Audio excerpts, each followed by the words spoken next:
What's good, everyone, and welcome to a brand new edition of the World Class Hoops Podcast here for Friday, November the 12th, 2021. I'm your host, Chris Rouse, coming to you from my hometown of Chicago, Illinois. Man, you know what? Today is just a whatever edition, man. It's just some content for the streets. Today, I brought on Joseph Gregory, students of the game, Chicago, Joe with Joe Morning Show. Hey, man, welcome back in, Joe. He still ain't gonna put on. Give me that smoke machine, though. Hey, if you want the smoke machine, you got to provide that, bro. You know what I'm saying? You got to provide that. Yeah, but I'm here. We here though. You say you want to do this for the streets. I'm in the streets like manhole covers. Oh yeah. You know what I'm saying? and we ready to get this done. You know what I mean? Yeah, it's in the street like potholes. Yes, I do. Now look, I do understand we will have some background noise, but you know what? I mean, SOTG World Class Hoops Podcast, man. We for the family, man. We for the family, and this is just one of those type of episodes.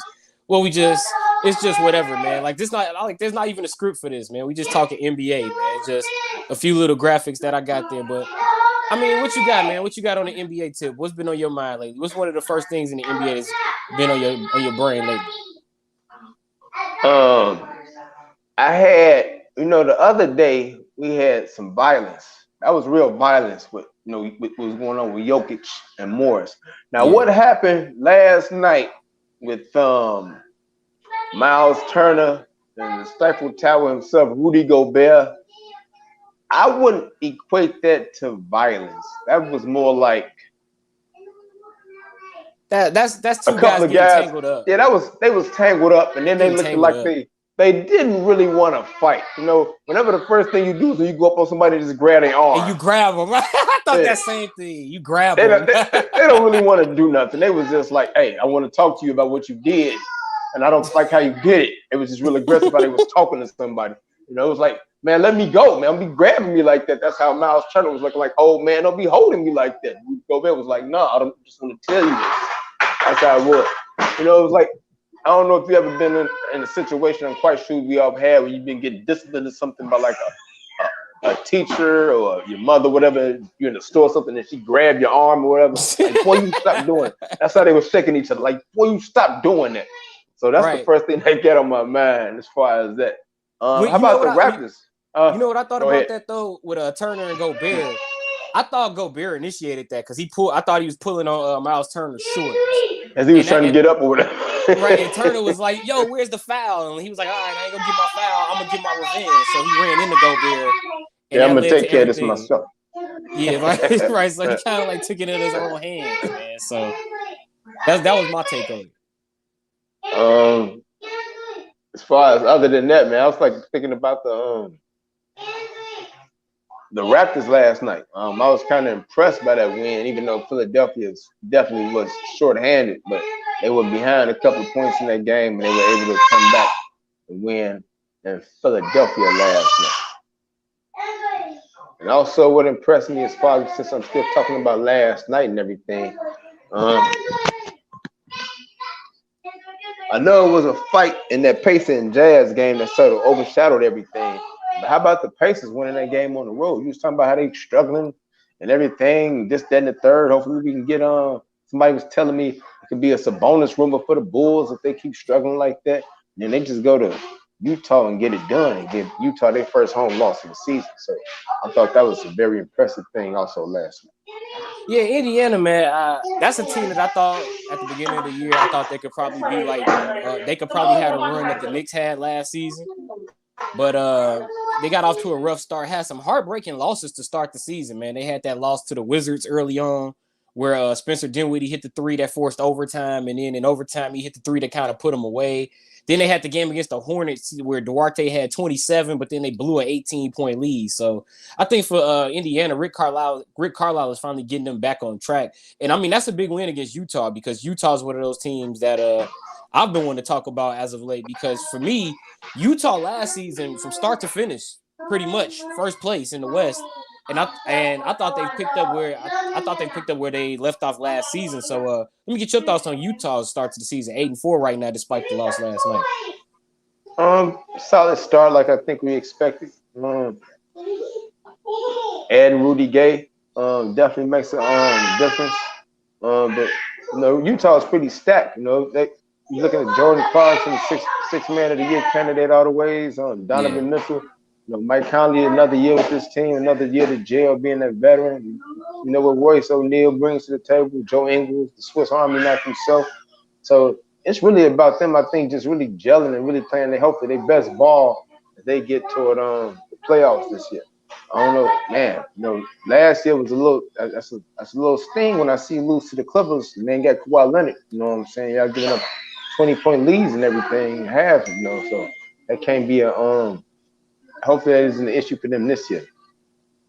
I heard you mention the Clippers, and that's another team I wanted to talk about. 6 straight wins for the LA Clippers. But the same old thing every year, man.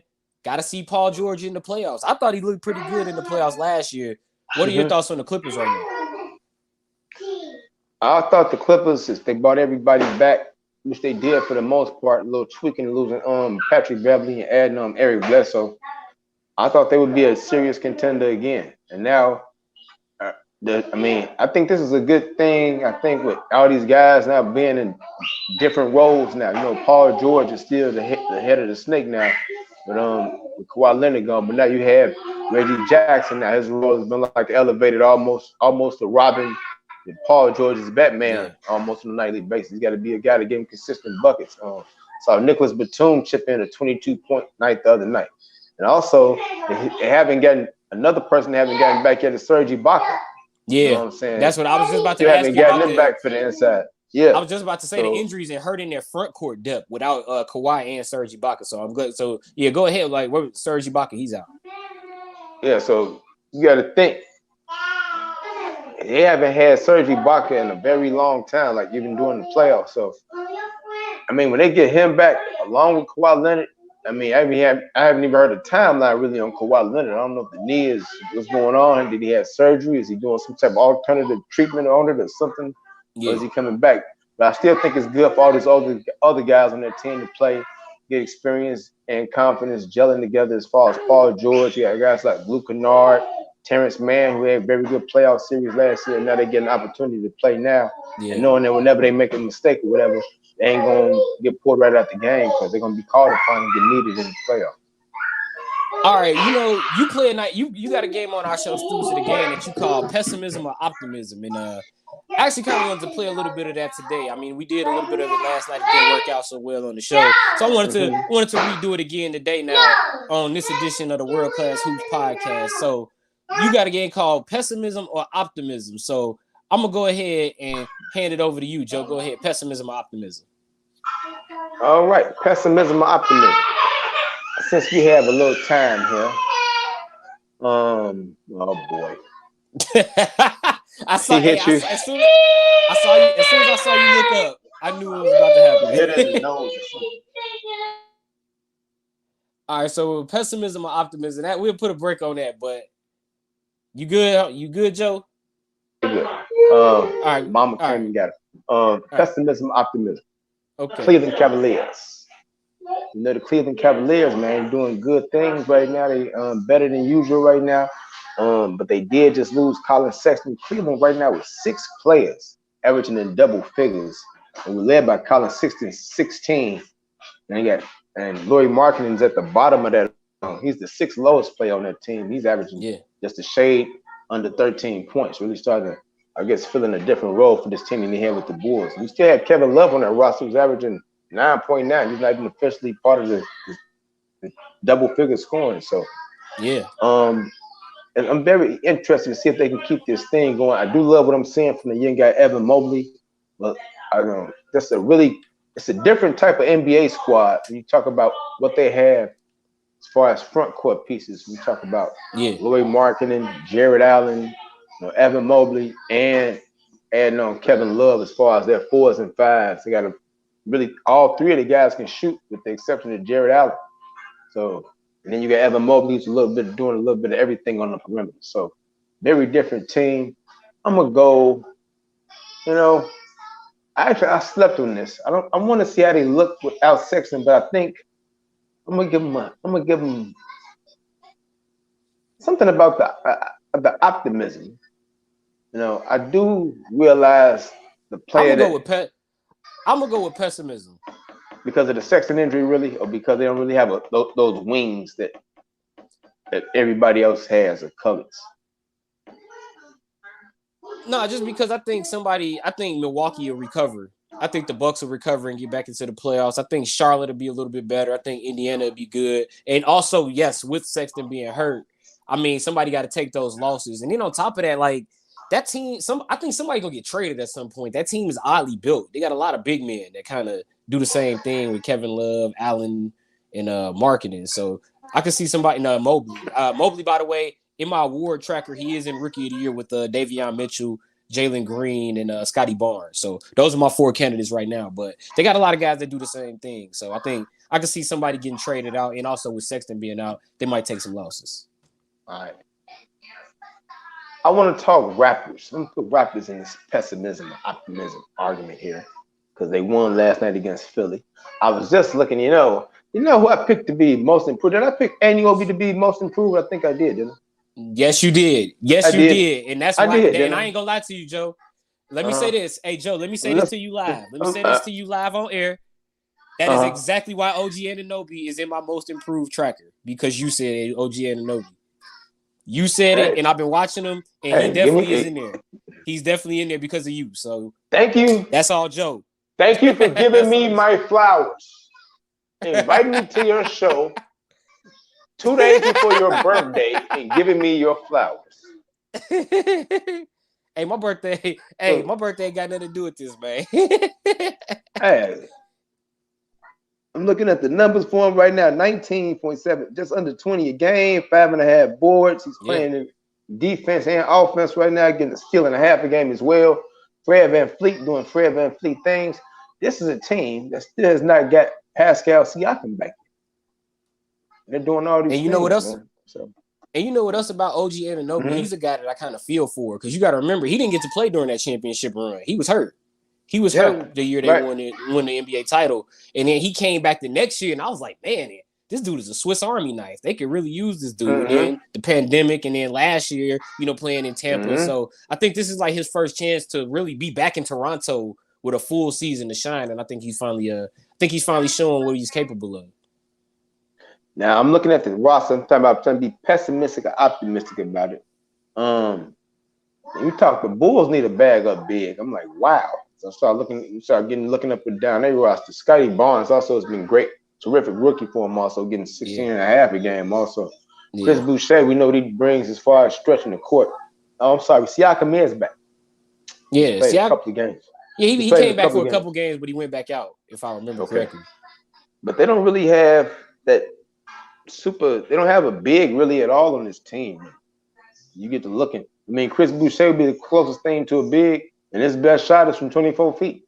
So, and he's about as big as me, and I'm not big. Former G League rookie, Chris Boucher, former G League Rookie of the Year. I'm an MVP. I'm sorry, former G League MVP. It'd be interesting to see if they can get like maybe a big to go with that mix that they have. North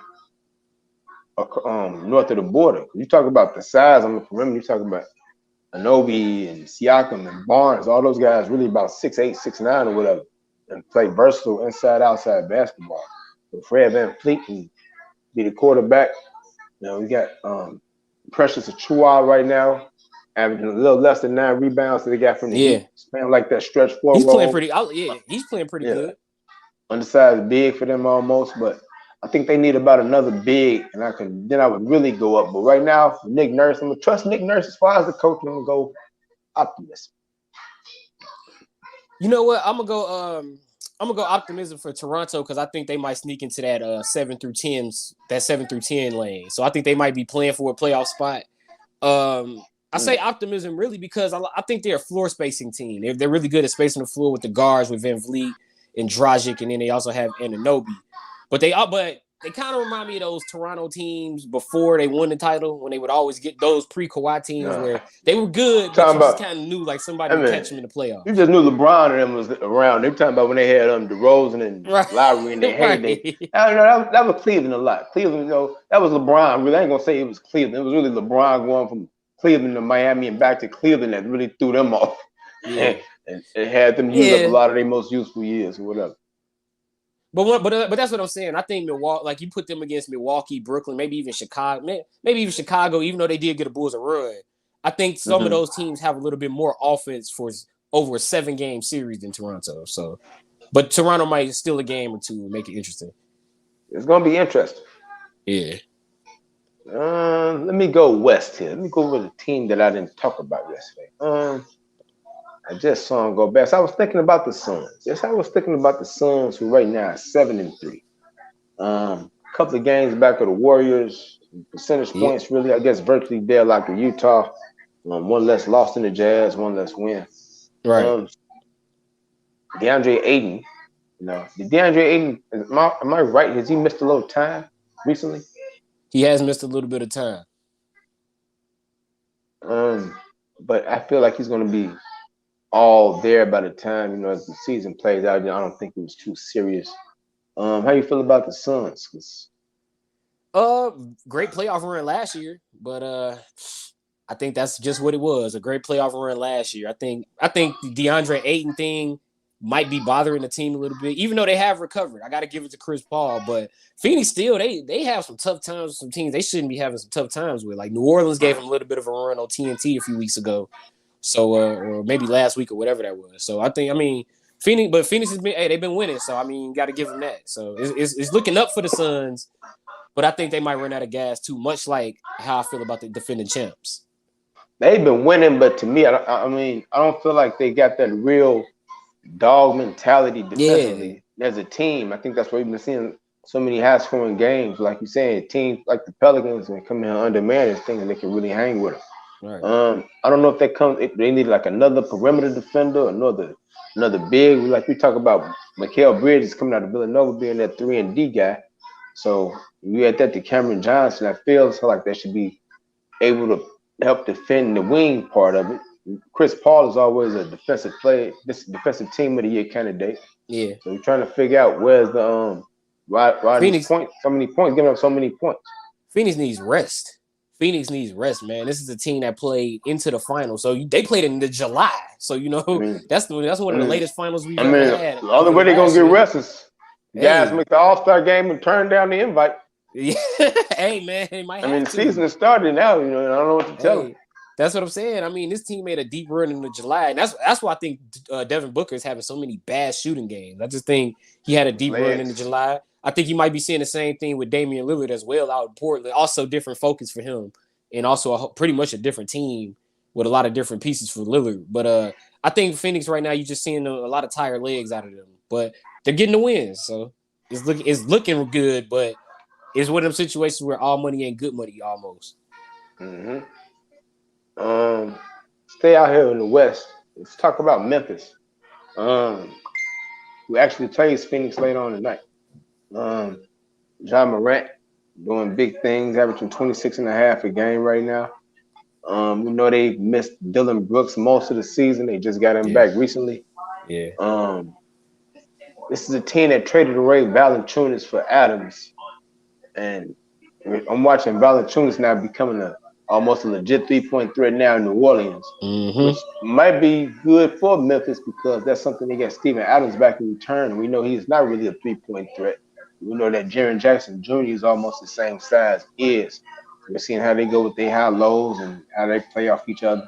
John Morant really is clearly the straw that stirs the drink. It's a very versatile team. Now they got Kyle Anderson coming off the bench, I've seen. He's almost like a pseudo point forward to get others involved when he comes in with that role or whatever.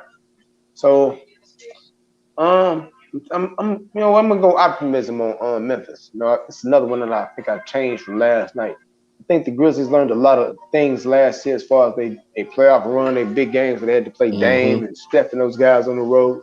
I think they're gonna be ready to ramp it up this year. So I'm gonna go optimism side on Memphis. I'm right there with you on Memphis on the optimism side. I thought that was a good win they had against Golden State earlier in the year, man. What I love about Memphis, those guards, man, when they go to the rim hard. When they run downhill, it's like trying to tackle fullbacks like Dillon Brooks, Desmond Bane. Come on, the third, not Ja Morant, but the other. Come on, dude, you know what I'm talking about. Melton, D'Anthony Melton. D'Anthony Melton. Yeah. So I was like, not Morant, but Melton. Yeah. So, but like those guys, when they go to the rim, they drive down here hard, man. So, I mean, not only do you got to try to get in front of them, try to stop them, you got to take a hit. So, I mean, yeah, optimism for Memphis. A lot of good scoring in that backcourt. Mm-hmm. Let me give you one more. I gave you Milwaukee last night. I'm kind of thinking, let me see. I don't want to talk about them. What I like. I mean, listen, we could do How Milwaukee. about the Knicks? We could do Milwaukee, Washington, the Knicks, and the Lakers. Let's do those real quick. All right. Well, since that's what you want, since you got Milwaukee already up on the screen. Yeah, because I wanted you to explain here, like, why you have Milwaukee, because I'm sure a lot of people like, what? But I mean, it should be obvious. They're the defending champions. They've lost half their game. It means they won half the game. They're like the you talk about pessimism or optimism. They are the or. They're actually the or. They're 500. They're 0-0. They play 12 games, and we still don't know if they're gonna go up or down. The next game, they could be over 500. The next time they lose, they could be under 500. That's why they're on the list. But like I said about the Bucks, I think the Bucks, we have to be optimistic. They're learning how to play has the 100. You know what I'm saying? I got to be used to being 100. They're dear for crying out loud. So here they are now with the rings, though. Giannis Antetokounmpo and his crew, they're getting everybody's best shot every night. You got a lot of teams right now that know they ain't going to the playoffs. But when they play Milwaukee, they're going to try to put on that show. I mean, look at these records that you have rolling up under Thunder 4-6, Timberwolves 3-7. These teams ain't going nowhere. Atlanta 4-8. Atlanta 4-8. That's surprising to me. I got to get Josh back on the show, man. What happened, man? They was doing good when I had him, and then after that, they went on the West Coast. That's all. I mean, they went on the West Coast. They got the Jazz. I'm trying to remember they had the Jazz and somebody on back-to-back nights, and I was like, ooh, that's tough. I think might have been the Warriors. Then Steph dropped 50 on them. Yeah. I mean, damn. I mean, you go out west. We hoping the same thing don't happen to our team when they start going out west. Right. Speaking of Steph Curry, man, my MVP. I mean, that's my MVP right now, man. Let me get your thoughts on 1, MVP, 2, Golden State Warriors. 1 MVP. The thing about Steph Curry, if you've been watching his games, it's almost like he's got this calmness and coolness about himself. He's like he's just really picked his spots and known when to go off. It's been games when Jordan Poole led the team in scoring. And you see Steph with about 20 points, 10 assists, just facilitating, just blending in. But then it's like other games, that he kind of feels I need to take over and get about 17 in this quarter. Or a game when I felt like he was gonna have a big game against Atlanta for the same reason that Candace Parker thought, because Trae Young coming in this building. Everybody comparing Trae Young to me. Yep. Watch this. He can never be me, right? That's what J. Cole say. That's what he was trying to do. He could never be me. Like J. Cole say on that song, Applying Pressure, you gotta let people know how you do it. It's different when I do it. You gotta do it. You gotta do it. When I do it, nigga, you gotta let it show that people don't do it how you do it. How you do it, right? Then you gotta do it in front of their face. So I swear, like, when they see you do it, it's a difference. Year, I feel like every year I come on this show and I praise Steph Curry. Like on my own show, I swear like he's not like one of my all-time favorites, but like this dude is amazing to watch, bro. It's like you can't every time he performs. If you don't praise him, you gotta consider yourself a hater. Right? You always gotta feel like a hater. He's doing that great. Right? And we also gotta realize he's 33 years old and he's still cooking. And the crossovers are still leaving 24 and 23-year-olds on milk boxes. So that's what he's doing to people. Him and Kyrie, those are my top 2 guys at handle. Those are my top 2 ball handlers in the league. Like them 2 dudes, the way they cross people up, I'm like, man, dude. It's just the handle game is crazy. You mentioned Steph Curry.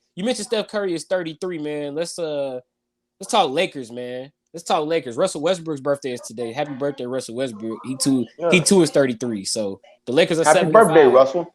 Let's talk about the Lakers. 7-5. Father Time is undefeated. You see, LeBron James taking a few bumps and bruises early here with an ankle roll one night and an abdominal strain that's kept him out for about a week. He should be about ready to come back. But I don't know. Something is missing on this team. I know they lost to they barely beat the Heat the other night. Anthony Davis, I felt like only had about 13 points, 15 points, somewhere around there. That can't happen. You said something's missing on the team. Half the damn team is missing. Half the team is in street clothes. Did you see that meme? Like, half the team is in street clothes over there. Yeah, and Ryder Reflex brought that up last night, talking about stacking all the stars, but not having that cohesiveness. Yeah. And like you just said, if everybody's off the court, how do they find that cohesiveness? And also, the birthday boy, you're going to have to figure out whoever he's playing with, because I feel like he's been one of the most consistent players, consistently as far as playing and not being hurt so far. That's what I mean, the consistent player as far as Russell. He's got to play a little bit better and try to figure it out. You know, Melo's been there. Melo's a vet. Like Melo and Russell have been there every game. Yeah. And Malik Monk. And Melo been, and the thing about Melo though, shout out to Melo, man. Melo been hooping. You see, I was looking around. I was trying to see if I could find my Melo jersey before I got on the show, but I couldn't find it. but my old Denver Nuggets Carmelo jersey that I used to have is somewhere. But nah, man, Carmelo, man, he been hooping this year. I got to give it to him, man. Like, I don't know, like Carmelo is weird because every year I feel like I want to put him in most improved, but I'm like, is he really? Because I know what he used to look like. So it's like, so you know what I'm saying? It's like, man, so it's always tough, but I feel like you could put him in the most improved category too sometimes. Yeah, Frank Vogel's got him playing. They're playing pretty decent. Let's see what happens now as LeBron gets back. We'll just see what happens now when the King gets back. You know, King sort of make everybody fall in line. You want to see if Russell learns how to play when they are fully constructed, when he's going to have probably like an efficient night, like maybe like a 15-point, 5 and 9 field goal, 6 assist night, just tough defense, and that's going to be enough for them to win sometime. Instead of trying to force the issue and being 3 of 13 and having a gang of turnovers or whatever. All right, let's switch it up, man. Let's do some cellar dwellers real quick. Oh boy. The 1-10 Houston Rockets. Let's start with the Rockets. I'm waiting for Justin to chime in. I think that almost felt like an obvious shot. That's good. And you smile when you say, let's go to cellar dweller. Say that's a shot enough, huh? You just mentioned them, huh? And look at it getting a shout out on the show, huh? Look at it getting mentioned. Really just growing pains. Kinda, I mean, whenever you pick one or two, whenever you got the most lottery balls, I mean, come on, you can't have too many expectations. Nobody's really disappointed in Houston. They just see Kevin Porter Jr., Jalen Green looking like they can be a real dynamic, exciting, high-scoring backcourt. Jayshawn Tate, you know, like I said, he's really evolved from the time I saw him in Ohio State. Played great last year, playing great again this year. I like Christian the trio. Wood. Right, I like the trio of Green, Tate, and Wood. I think that could be something they could build around down there in Houston. You don't like Porter? Porter's pretty good, but those three in particular, I like that mix because Green is the ball handler, Tate is a bit of a physical wing, and then Christian Wood's your big man.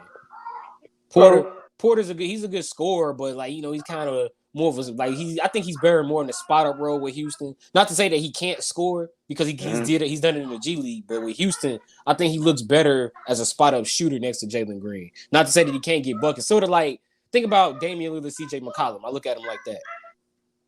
Okay. I mean, I know they wish they was having the success of a Damian Lillard and CJ McCollum right now. I mean, 5 is better than 1. Not saying the Trailblazers running it up right now, but 1 and 10, you know, the Rockets are still waiting to lift off. Still young, still green, still inexperienced. How about some kaboom, some magic?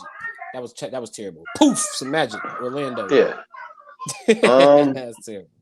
These are like apprentice magicians. Like they don't have all the tricks yet.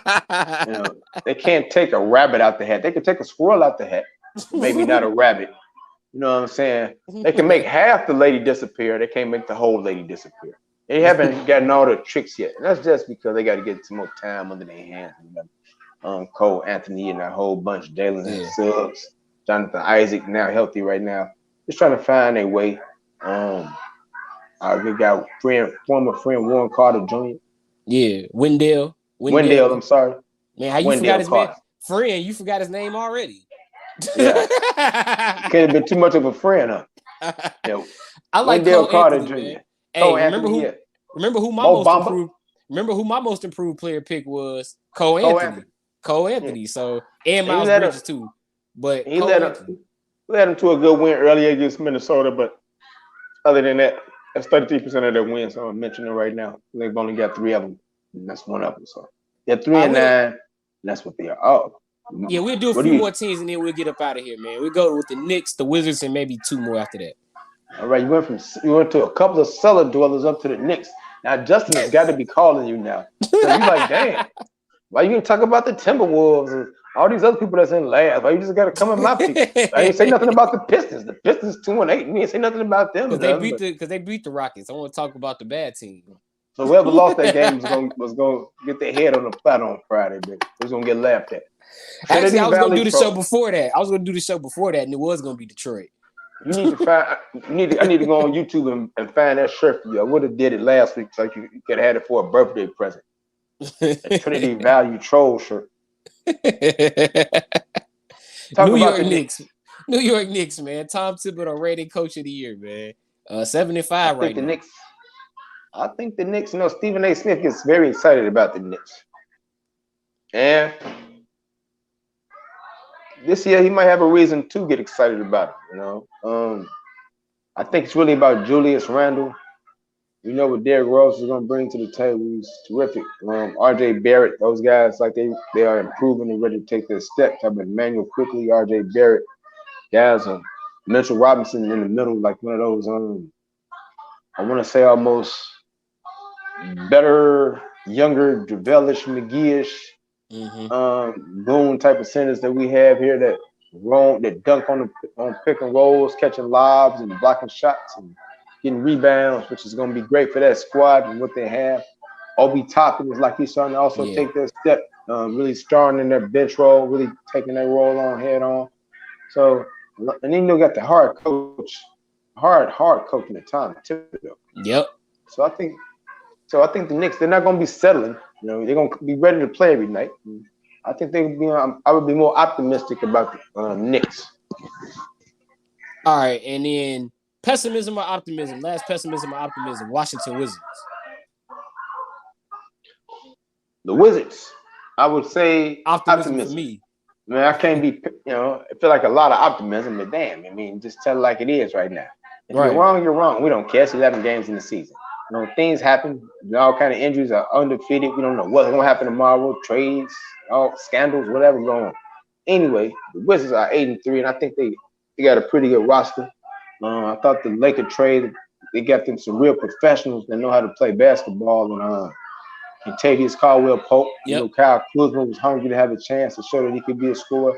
And you add that to Montrezl Harrell to their inside. They still haven't gotten Thomas O'Brien back. Denny Avila, who they got last year in the draft or whatever, thought he could end up in a Bull uniform. He's a 6'9" swing man, and to do everything for him off the bench. And then you talk about Rui Hachimura, another guy that can go inside and outside, as well as Corey Kispert, another wing shooter that they got in the draft this year. So another shooter. And I didn't even mention the star Bradley Beal. Nor Dinwiddie. And Spencer Dinwiddie. So that make it all come together for this squad. So I would say optimism for the nation. Okay. Yeah, optimism for the Wizards, man. Optimism for a lot of those teams, except for obviously like the Rockets and the Magic, because I mean, growing pains, but they got a lot of good young talent, which is why I wanted to talk about those two teams, So actually look at it more as a sign of endearment than a shot. New Orleans, I didn't talk about New Orleans because we know what's going on with them. Zion and Brandon Ingram have been out, so I want to talk more about the Rockets. But I'm doing a good job not talking about the Bulls, but maybe you might do it here on this final thought. Give me one final thought, man, on something in the NBA right now.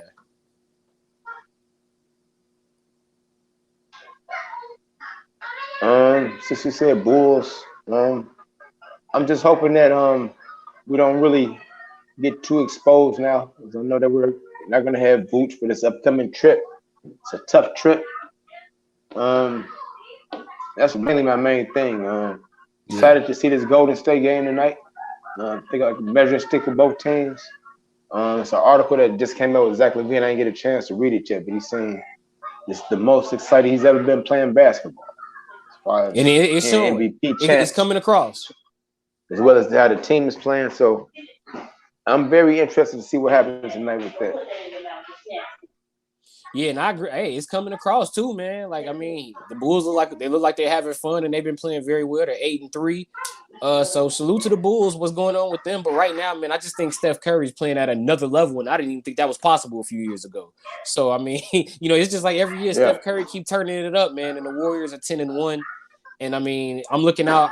I thought this had game of the year potential until we found out Vucevic was going to be out, and also the Warriors had their injuries they're dealing with. But it's been a fun season so far, man. So I'm happy for you. I'm happy, man, that I'm happy with what I'm seeing in the NBA season. It's been fun to watch, and thank you, man. Salute to you for coming on the show, man. For coming on this NBA Freestyle episode. No problem. Salute to Kinsley and Tyree and whatever the background noise that they provide, the inspiration. And father. I feel you, man. And the ignorance, like you said in Golden Child, just the ignorance. You don't even know what you did, but you did something just good like this. The ignorance, just the ignorance. You know exactly what part I'm talking about. I know, that's why I'm oh man. But all right, man. He's all Joseph Gregory, man. How am I supposed to wrap up after that, man? Like, come on, bro. I mean, just be professional. Be yourself. Be professional. Chicago State men's basketball on ESPN Plus versus SIU Edwardsville. Please check it out. 7 p.m. Central Time. Me and Sam Brief. But this is the World Class Hoops podcast. Right. Hey, that's how you do it. You'll figure it out. I know. This is the World Class Hoops podcast for Joseph Gregory. I'm Chris Rouse, man. Y'all have a good one, man. Thank you for tuning in.